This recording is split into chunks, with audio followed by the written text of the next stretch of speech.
বাংলাদেশ নিয়ে ভারতের মাতামাতির শেষ নেই। প্রতিদিনই মোটামুটি খবর আছে বাংলাদেশকে ঘিরে। এর আগে মাসে হয়তো একটাও তারা খবর করতেন না, যখন নাকি শেখ হাসিনা ছিল। কিন্তু এখন প্রতিদিনই তাদের বিভিন্ন মিডিয়া নানা রকম খবর। যাই হোক, তাদের যে অন্যতম প্রধান একটি পত্রিকা আনন্দবাজার, সেই আনন্দবাজার পত্রিকার একটি শিরোনাম দর্শক বলি, বুঝতে পারবেন যে তাদের বক্তব্য কি, তাদের মনোভাব কি। বিধানসভার ভাষণে আবার মমতার বিষয়ে বাংলাদেশ। বিজেপির হিন্দুত্বকে ম্লান করতে কৌশলী মুখ্যমন্ত্রী। অর্থাৎ বিজেপি তো এটা একটা হিন্দুত্ব একটা বড় ইস্যু পাইছে, বাংলাদেশের সংখ্যালঘু বিষয়টাকে পুঁজি করে তারা আসলে তাদের দেশে রাজনীতি করছে। এটা হিন্দুদের প্রতি তাদের কোনো দরদ না, এটা হিন্দু হচ্ছে একটা ইস্যুটা হচ্ছে তাদের একটা কৌশল। তো এখন কিছুটা বেকায়দে পড়ছে মমতা, এই কারণেই তাদের ওই কৌশলটাকে ব্যর্থ করার জন্য হুট করে তিনি বললেন যে বাংলাদেশে জাতিসংঘের শান্তিরক্ষী মিশন পাঠানোর জন্য।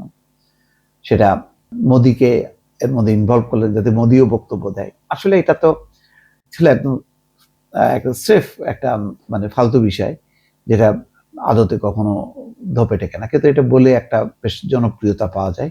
এখন মমতা আবার একটু কৌশলী হয়েছেন, বুঝতে পারছেন যে ওই লাইনে বেশি দূর এগোনো যাবে না, এই জন্য আবার অন্য প্রসঙ্গটা তিনি আনছেন। কি আনছেন? বিধানসভায় মুখ্যমন্ত্রী মমতা বন্দ্যোপাধ্যায়ের ভাষণে ফের এলো বাংলাদেশ প্রসঙ্গ। সোমবার মুখ্যমন্ত্রী আরো একবার স্পষ্ট করলেন যে পড়শি দেশে মানে পাশের দেশে সংখ্যালঘুদের উপর অত্যাচারের ঘটনায় তিনি উদ্বিগ্ন।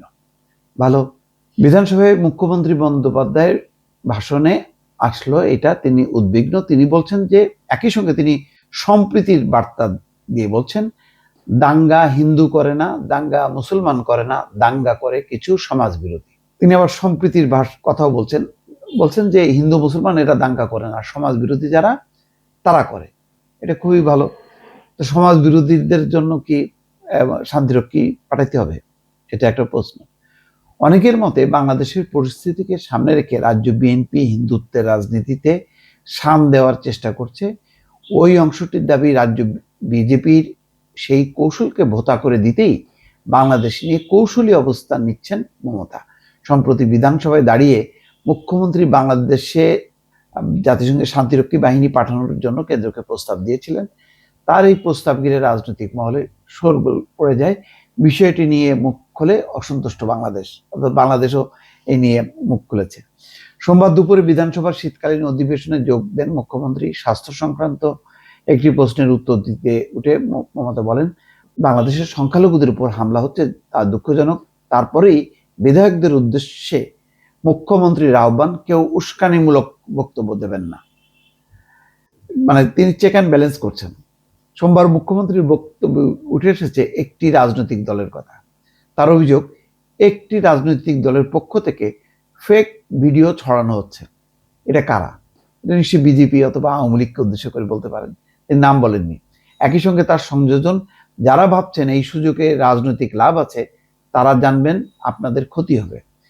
তবে মুখ্যমন্ত্রী তার ভাষণে নির্দিষ্ট কোনো রাজনৈতিক দল, ব্যক্তি বা গোষ্ঠীর নাম উল্লেখ করেননি। বাংলাদেশ নিয়ে তার দল সরকারের পুরনো অবস্থানের কথা ফের স্মরণ করে দিয়ে বলেন, বাংলাদেশের ব্যাপারটা কেন্দ্রীয় সরকার দেখবে, আমরা কোনো পক্ষেই নেই, আমরা সব পক্ষে। আজ বিদেশ সচিব যাচ্ছেন বাংলাদেশে, মানে অর্থাৎ পররাষ্ট্র সচিব ভারতে, দেখা যাক কি হয়। আমাদের নীতি হলো আমরা বিদেশ নীতি মেনে চলবো। সোমবার মুখ্যমন্ত্রী যখন বিধানসভায় ঢুকেছেন তখন সেখানে ছিলেন বিরোধী দল নেতা শুভেন্দু অধিকারীও, যদিও মুখ্যমন্ত্রীর বাংলাদেশ প্রসঙ্গের বক্তব্যের সময় বিধানসভায় ছিলেন না তিনি। গত সোমবার মুখ্যমন্ত্রী বিধানসভায় বলেছিলেন, যদি বাংলাদেশে ভারতীয়রা আক্রান্ত হয় তবে আমরা তা সহ্য করব না, আমরা তাদেরকে সেখান থেকে ফিরিয়ে আনবো। একই সঙ্গে তিনি বলেন, আমাদের পরিবার, সম্পত্তি এবং আমাদের প্রিয় মানুষরা বাংলাদেশে আছেন, ভারত সরকার এই বিষয়ে যে অবস্থান নেবে আমরা তা গ্রহণ করব। কিন্তু বিশ্বের যে কোনো প্রান্তে ধর্মীয় কারণে কেউ অত্যাচারিত হলে তার নিন্দা জানাই। আমরা এই বিষয়ে ভারত সরকার ও প্রধানমন্ত্রীকে হস্তক্ষেপ করার আর্জি জানাচ্ছি। যাই হোক, একটা তিনি বুঝতে পারছেন যে আসলে মানে যেভাবে তিনি কথা বলেছেন এটা ঠিক কূটনীতির ভাষায় বলা উচিত না, এই জন্য একটু চেক অ্যান্ড ব্যালেন্স করছেন, এই কারণে যাতে একটু বিজেপিকে যাতে একটু সাইজ করা যায়, বিজেপি যাতে মানে এই হিন্দু ইস্যুতে মমতাকে কোণঠাসা না করতে পারে। সেই কারণে মমতা একটু চেক অ্যান্ড ব্যালেন্স রক্ষা করার